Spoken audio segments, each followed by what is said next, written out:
Chapter 15 The Forbidden Forest. Things couldn't have been worse. Filch took them down to Professor McGonagall's study on the first floor, where they sat and waited without saying a word to each other. Hermione was trembling. Excuses, alibis, and wild cover-up stories chased each other around in Harry's brain, each more feeble than the last. He couldn't see how they were going to get out of trouble this time. They were cornered. How could they have been so stupid as to forget the cloak? There was no reason on earth that Professor McGonagall would accept for being that. There was no reason on earth that Professor McGonagall would accept for their being out of bed and creeping around the school in the dead of the night, let alone being up in the tallest astronomy tower, which was out of bounds except for classes. Add Norbert and the invisibility cloak, and they might as well be packing their bags already. Had Harry thought that things couldn't have been worse? He was wrong. When Professor McGonagall appeared, she was leading Neville. "Harry!" Neville burst out, the moment he saw the two. "I was trying to find you, to warn you. I heard Malfoy saying he was going to catch you. He said you had a Harry shook his head violently to shut Neville up. But Professor McGonagall had seen. She looked more likely to breathe fire than Norbert as she towered over the three of them. "I would never have believed it of any of you. Mr. Filch says you were up the astronomy tower. It's 1 o'clock in the morning. Explain yourselves." It was the first time Hermione had ever failed to answer a teacher's question.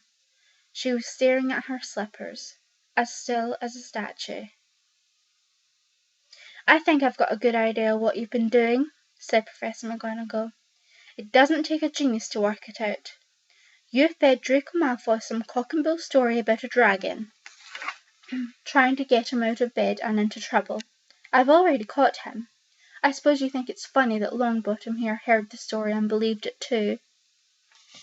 Harry caught Neville's eye and tried to tell him without words that this wasn't true, because Neville was looking stunned and hurt. Poor blundering Neville. Harry knew that it must have cost them to try and find them in the dark, to warn them. "I'm disgusted," said Professor McGonagall. "4 students out of bed in one night? I've never heard of such a thing before. You, Miss Granger, I thought you had more sense.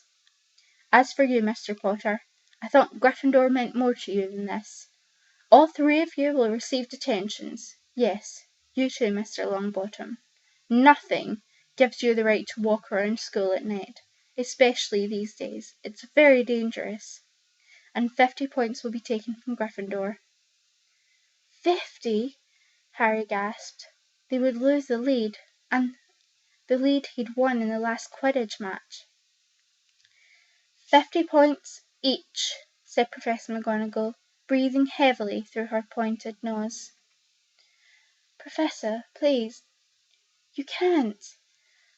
Don't tell me what I can and can't do, Potter. Now get back to bed, all of you. I've never been more ashamed of Gryffindor students." 150 points lost. That put Gryffindor in last place. In one night, they've ruined any chance that Gryffindor had for the House Cup. Harry felt as though the bottom had dropped out of his stomach. How could he ever make up for this? Harry didn't sleep at all. He could hear Neville sobbing into his pillow for what seemed like hours. Harry couldn't think of anything to say to comfort him. He knew Neville, like himself, was dreading dawn. What would happen when the rest of the Gryffindor found out what they'd done? At first, Gryffindor's passing the giant hourglasses that recorded the house points next day thought they'd seen a mistake. How could they suddenly have 150 points fewer than yesterday? And then the story started to spread. Harry Potter, the famous Harry Potter, their hero of 2 Quidditch matches, had lost them all those points. Him and him and a couple of other stupid first years. From being one of the most popular and admired people at the school, Harry was suddenly the most hated. Even Ravenclaws and Hufflepuffs turned on him, because everyone had been longing to see Slytherin lose the House Cup. Everywhere Harry went, people pointed and didn't trouble to lower their voices as they insulted him. Slytherins, on the other hand, clapped as he walked past them, whistling and cheering. "Thanks, Potter, we owe you." Only Ron stood by him. "They'll all forget about it in a few weeks. Fred and George have lost loads of points in all the time they've been there, and people still like them." "They've never lost 150 points in one go, though, have they?" said Harry miserably. "Well, no. It was a bit late to repair damage." But Harry swore to himself not to meddle in things that weren't his. He'd had enough of sneaking around and spying. He felt so ashamed of himself that he went to Wood and offered to resign from the Quidditch team. "Resign?" Wood thundered. "What good'll that do? How are we going to get any points back if we can't win any Quidditch?" But even Quidditch had lost its fun. The rest of the team wouldn't speak to Harry during practice, and if they had to speak about him, they called him the Seeker. Hermione and Neville were suffering too. They didn't have as bad a time as Harry, because they weren't as well known, but nobody would speak to them either. Hermione had stopped drawing attention to herself in class, keeping her head down and working in silence.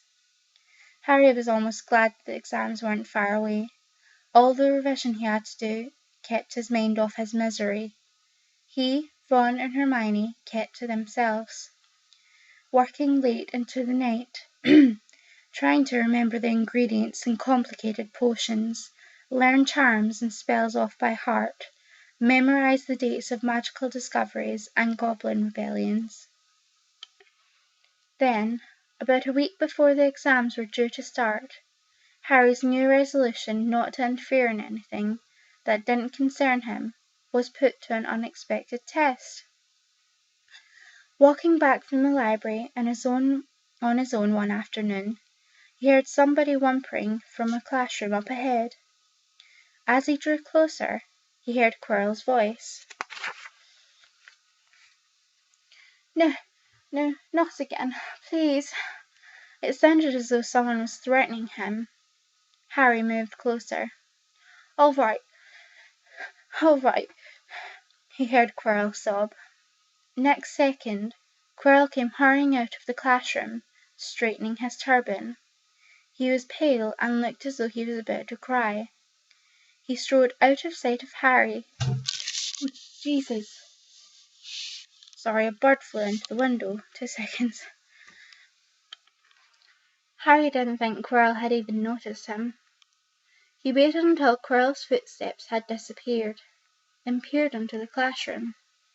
It was empty, but a door stood ajar at the other end. Harry was halfway towards it before he remembered that he promised himself about not meddling.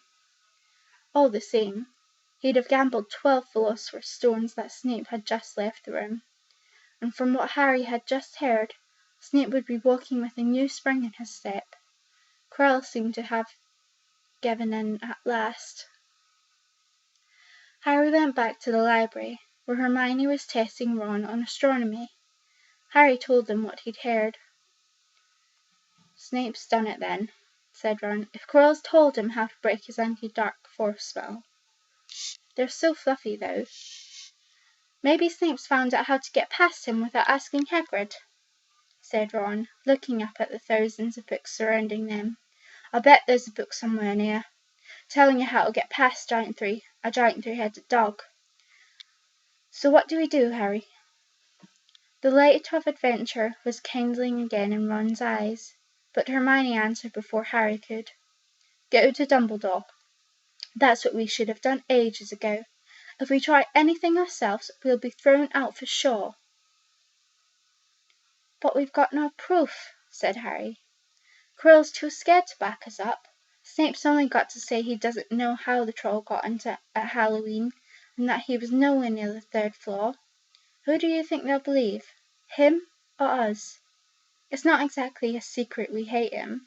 Dumbledore think we made it up to get him back. Filch won't help us if his life depended on it either. He's too friendly with Snape. And the more students get thrown out, the better he'll think.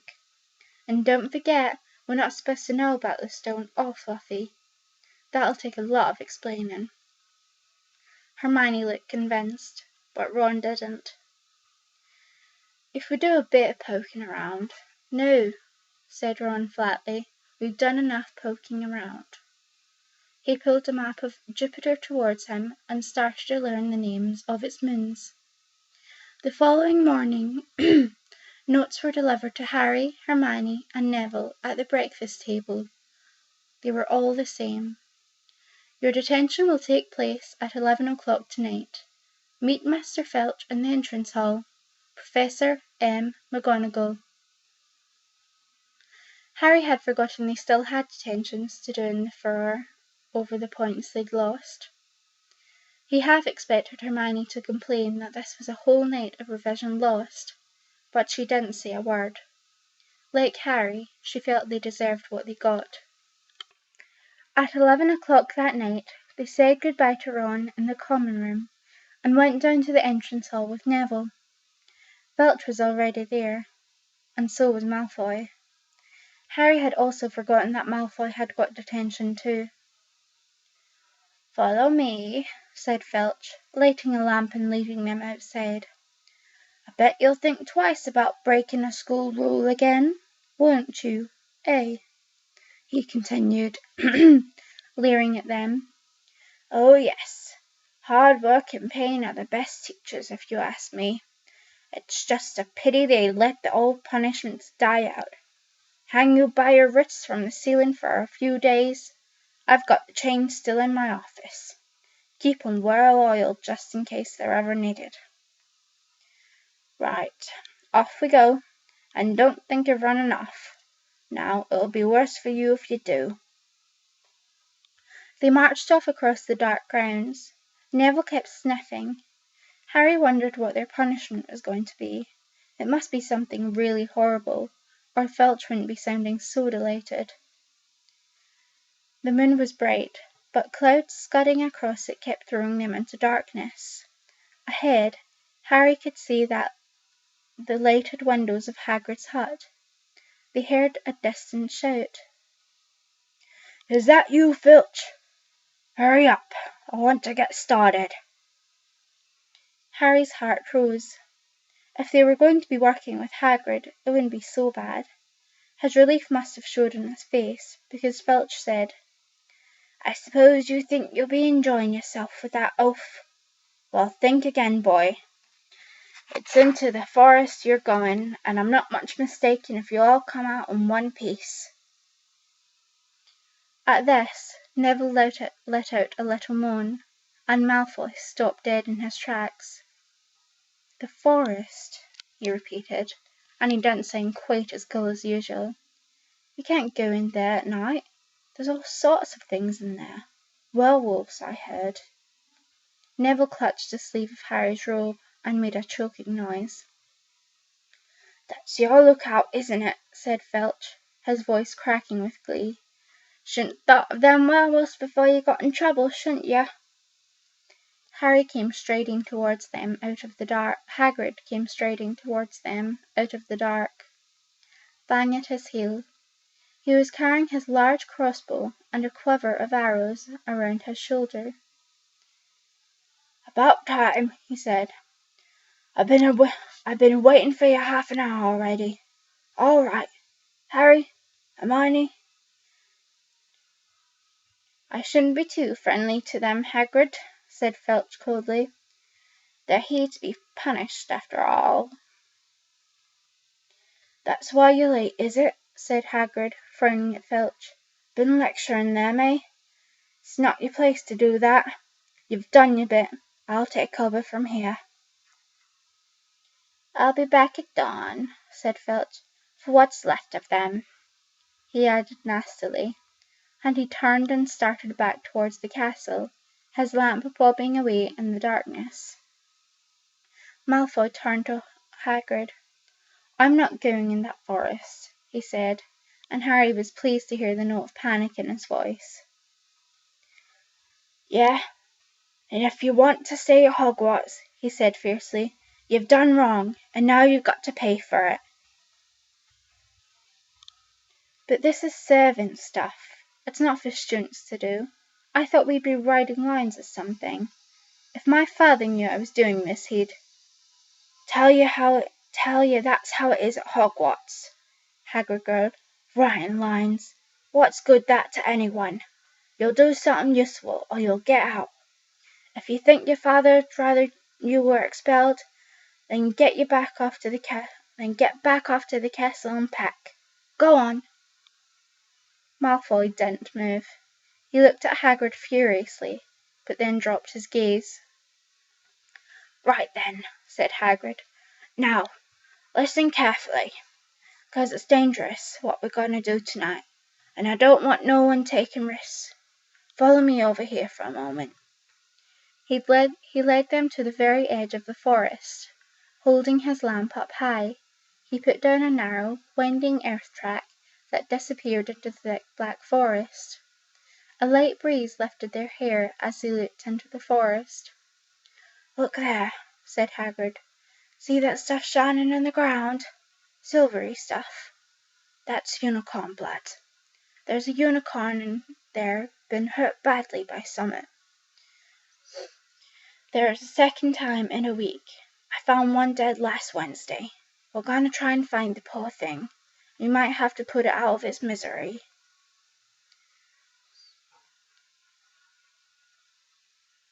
"And what if whatever hurt the unicorn finds us first?" said Malfoy, unable to keep the fear out of his voice. "There's nothing that lives in the forest that'll hurt you if you're with me or Fang," said Hagrid, "and keep to your path. Right, now we're going to split into two parties and follow the trail in different directions. There's blood all over the place. It must have been staggering round last night at least." "I want Fang," said Malfoy quickly, looking at Fang's long teeth. "All right, but I warn you, he's a coward," said Hagrid. "So me, Harry, and Hermione'll go one way. Draco, Neville, and Fang go the other. Now if any of us find the unicorn, we'll send up green sparks, right? Get your wands out and practice now. That's it. And if you get in any trouble, send up red sparks, and we'll all come and find you. So be careful. Let's go." The forest was black and silent. A little way into it they reached a fork in the earth path, and Harry, Hermione, and Hagrid took the left path, while Malfoy, Neville, and Fang took the right. They walked in silence, their eyes on the ground. Every now and then a ray of moonlight through the branches above lit a spot of silver-blue blood on the fallen leaves. Harry saw that Hagrid looked very worried. "Could a werewolf be killing the unicorns?" Harry asked. "Not fast enough," said Hagrid. "It's not easy to catch a unicorn. They're powerful magical creatures. I never knew one to be hurt before." They walked past a mossy tree stump. Harry could hear running water. There must be a stream somewhere close by. There were still spots of unicorn blood here and there along the winding path. "You're all right, Hermione," Hagrid whispered. "Don't worry. It couldn't have gone far if it's badly hurt, and then we'll be able to—" "Get behind that tree!" Hagrid seized Harry and Hermione and then hoisted them off the path behind a towering oak. They pulled out an arrow and fitted it into his crossbow, raising it, ready to fire. The three of them listened. Something was slithering over dead leaves near by. It sounded like a cloak trailing along the ground. Hagrid was squinting up in the dark path, but after a few seconds the sound faded away. "I knew it," he murmured. "There's something in here that shouldn't be." A werewolf? Harry suggested. That wasn't no werewolf, and it wasn't no unicorn neither, said Hagrid grimly. Right, follow me, but be careful now. They walked more slowly, ears straining for the faintest sound. Suddenly, in a clearing ahead, something definitely moved. Who's there? Hagrid called. Show yourself! I'm armed! And in the clearing came, was it a man or a horse? To the waist, a man with red hair and a beard, but below that was a horse's gleaming chestnut body, with a long reddish tail. Harry and Hermione's jaws dropped. Oh, it's you, Ronan, Hagrid said in relief. How are you? He walked forward and shook the centaur's hand. Good evening to you, Hagrid, said Ronan. He had a deep... Sorry, I'm going to do this. Good evening to you, Hagrid, said Ronan. He had a deep, sorrowful voice. Were you going to shoot me? I can't do sorrowful. Can't be too careful, Ronan, said Hagrid, patting his crossbow. There's something bad loose in this forest. This is Harry Potter and Hermione Granger, by the way, students up at the school. And this is Ronan, you two. He's a centaur. We've noticed, said Hagrid faintly. Good evening, said Ronan. Students, are you? And do you learn much up at the school? A bit, said Hermione timidly. A bit. Well, that's something. Ronan sighed. He flung back his head and stared up at the sky. Mars is bright tonight. Yeah, said Hagrid, glancing up too. Listen, I'm glad we've run into you, Ronan, 'cause there's a unicorn been hurt. You seen anything? Ronan didn't answer immediately. He stared unblinkingly towards them, then sighed again. Always the innocent are the first victims. So it has been for ages past. So it is now. Yeah, said Hagrid. But have you seen anything, Ronan? Anything unusual? Mars is bright tonight, Ronan repeated, while Hagrid watched him impatiently. Unusually bright. Yeah, but I was meaning anything unusual a bit near home, said Hagrid. So you haven't noticed anything strange? Yet again, Ronan took a while to answer. At last he said, The forest hides many secrets. A movement in the trees behind Ronan made Hagrid raise his bow again, but it was only a second centaur, black-haired and bodied and wilder looking than Ronan. Hello, Bane, said Hagrid. All right? Good evening, Hagrid. I hope you're well. Well enough. Look, I've just been asking Ronan. You seen anything odd in here lately? Only there's been a unicorn injured. Would you know anything about it? Bane walked right over next to Ronan. He looked skywards. Mars is bright tonight, he said simply. We've heard, said Hagrid grumpily. Well, if either of you see anything, let me know, won't you? We'll be off then. Hagrid and Hermione followed them out of the clearing, staring over their shoulders at Ronan and Bane until the trees blocked their view. Never, he said irritably, try and get a straight answer out of a centaur. Ruddy stargazers, not interested in anything closer than the moon. Are there many of them in here? Asked Hermione. Oh, a fair few.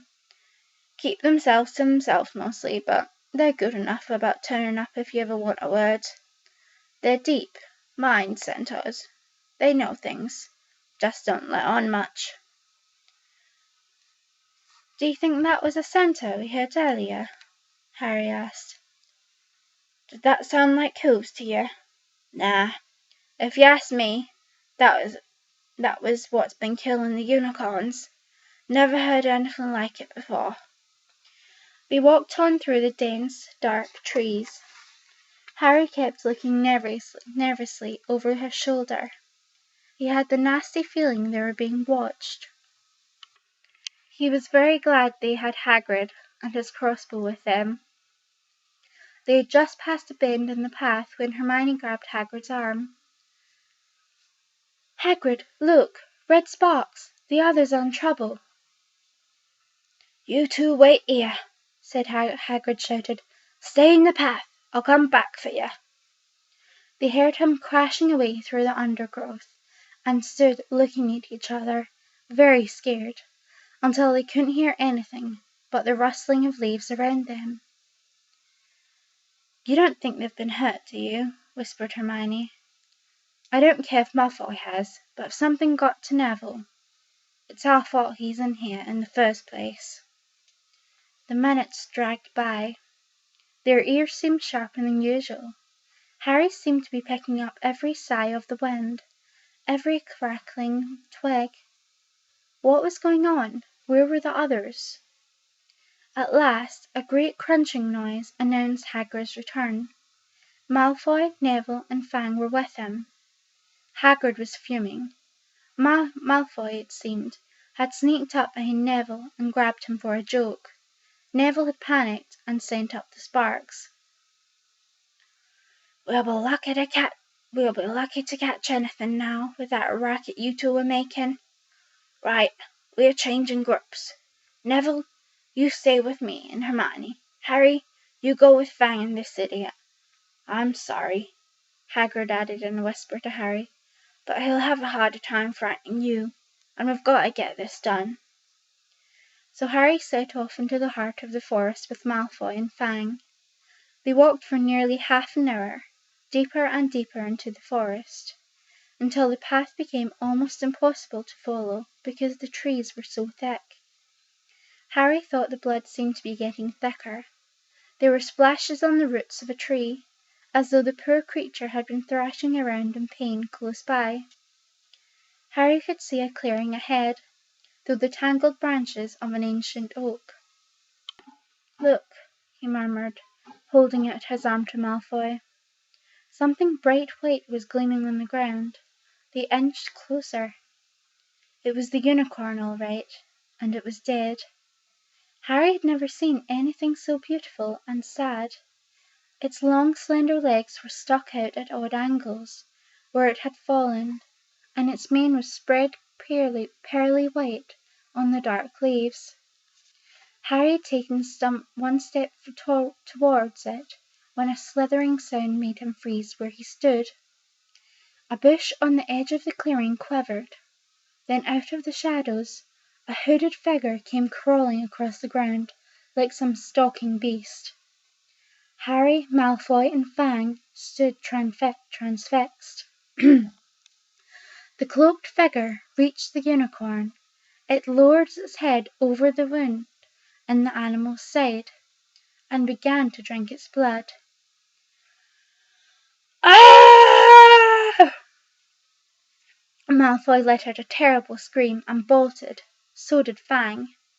The hooded figure raised its head and looked right at Harry. Unicorn blood was dripping down its front. It got to its feet and came swiftly towards him. He couldn't move for fear. Then a pain pierced his head like never felt before. It was as though his scar was on fire. Half blinded, he staggered backwards. He heard hoofs behind him, galloping, and something jumped clear over him, charging at the figure. The pain in Harry's head was so bad he fell to his knees. It took 1 minute or two to pass.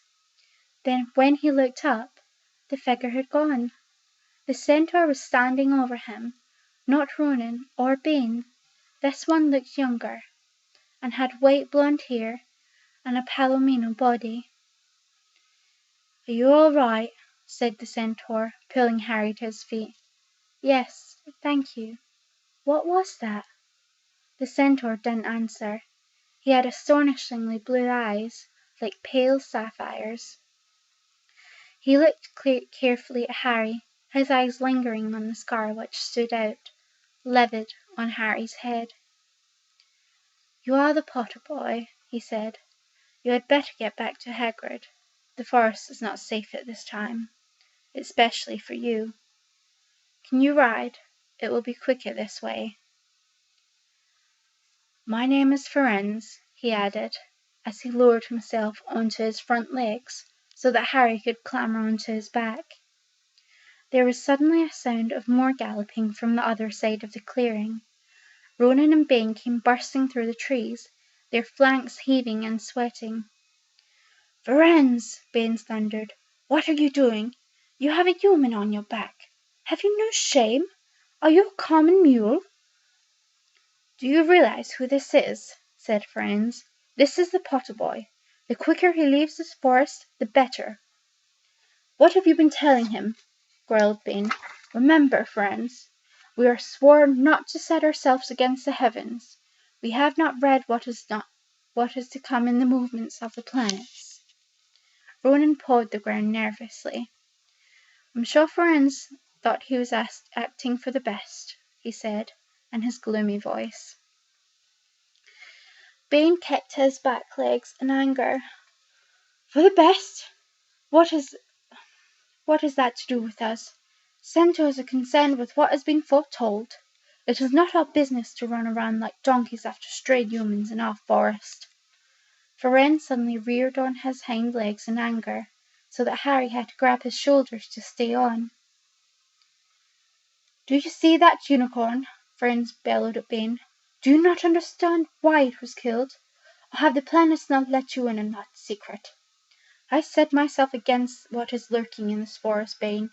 Yes, with humans alongside me if I must. And Firenze whisked around, with Harry clutching on it as best as he could. They plunged off into the trees, leaving Ronan and Bane behind them. Harry didn't have a clue what was going on. Why is Bane so angry? He asked. What was that thing you saved me from, anyway? Firenze slowed to a walk, warning Harry to keep his head bowed in case of the low-hanging branches, but did not answer Harry's question. They made their way through the trees in silence, for so long that Harry thought Firenze didn't want to talk to him any more. They were passing through a particularly dense patch of trees. However, when Firenze suddenly stopped, I'll do that one again, it wasn't very good. They were passing through a particularly dense patch of trees, however, when Firenze suddenly stopped. Harry Potter, do you know what unicorn blood is used for? No, said Harry, startled by the odd question. We've only used the horn and tail in potions. That is because it is a monstrous thing to slay a unicorn, said Firenze. Only one who has nothing to lose and everything to gain would commit such a crime. The blood of a unicorn will keep you alive, even if you are an inch from death, but at a terrible price. You have slain something pure and defenceless to save yourself, and you will have but half a life, a cursed life, from the moment the blood touches your lips. Harry stared back at Firenze's head, which was dappled silver in the moon. But who'd be that desperate? He wondered aloud. If you're going to be cursed forever, death's better, isn't it? It is, Firenze agreed, and that's all you need to stay alive. Unless it's hot, Graham. It is, Firenze agreed, unless all you need is to stay alive long enough to drink something else. Something that will bring you back to full strength and power. Something that will mean you can never die. Mr. Potter, do you know what is hidden in the school at this very moment? The Philosopher's Stone, of course. The elixir of life. But I don't understand who. Can you think of nobody who has waited many years to return to power, who has clung to life, awaiting their chance? It was as though an iron fist had clenched suddenly around Harry's heart. Over the rustling of the trees He seemed to hear once more what Hagrid had told him on the night they met. "Some say he died. Codswallop, in my opinion. Don't know if he had enough human left in him to die." "Do you mean," Harry croaked, "that was Harry! Harry, are you all right?" Hermione was running towards them down the path, Hagrid puffing along behind her. "I'm fine," said Harry, hardly knowing what he was saying. "The unicorn's dead, Hagrid. It's in the clearing back there." "This is where I leave you," Firenze murmured, as Hagrid hurried off to examine the unicorn. "You're safe now." Harry slid off his back. "Good luck, Harry Potter," said Firenze. "The planets have been read wrongly before now, even by centaurs. I hope this is one of those times." He turned and cantered back into the depths of the forest, leaving Harry shivering behind him. Ron had fallen asleep in the dark common room, waiting for them to return. He shouted something about Quidditch drills when Harry roughly shook him awake. In a matter of seconds, though, he was wide-eyed as Harry